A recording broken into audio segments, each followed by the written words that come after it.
MIM सदर असदुद्दीन अवैसी ने आसाम के वजीर और बीजेपी लीडर हेमंत बिस्वा की जानिब से किए गए रिमार्क की सख्त मजम्मत की। हेमंत बिस्वा ने सोशल मीडिया पर हिंदुस्तान में सिर्फ हिंदुओं को तहफ़्फ़ुज़ देने की बात कह रही।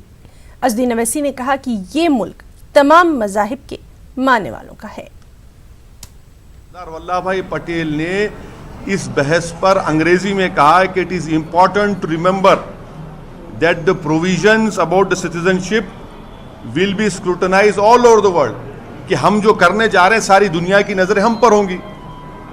मैं उनको यही याद दिला रहा हूं, आपके इस तरह के बयानात, आपके इस तरह के ट्वीट, आप सारी दुनिया में भारत का क्या मुकाम पैदा कर रहे हैं। आप सोच लीजिए, UNHCR का कमिश्नर कह रहा है उस NRC के ऊपर।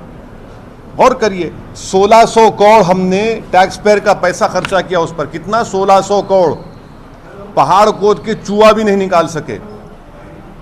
आज जब ये लिस्ट आ चुकी है, यकीनन एक बहुत बड़ा नंबर है।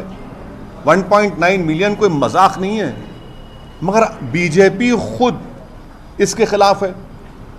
बीजेपी के खुद लोग कहते थे, किरण रिजिजू ने पार्लियामेंट में कहा था कि पूरे भारत में 2 करोड़ इलीगल माइग्रेंट्स है। अब कहां है भाई? हिंदुस्तान के बहुत बड़े पार्लियामेंटेरियन जो होम मिनिस्टर थे, इंद्रजीत गुप्ता ने 50 लाख कहा, और मिस्टर अमित शाह जो अब भारत के होम मिनिस्टर है, उन्होंने कहा था कि 50 लाख घुसपैठी है। उन्होंने ये कहा कि घुसपैठी जो दीमक है। जब मैंने ये सुना उनका बयान तो मुझे हिटलर याद आया। हिटलर ने भी जूस के ताल्लुक से कहा था कि ये पूरे कॉकरोचेस हैं, खटमल हैं। अब बताइए 50 लाख। हम ये कह रहे हैं कि भाई साहब, सिटीजनशिप का कानून पढ़िए।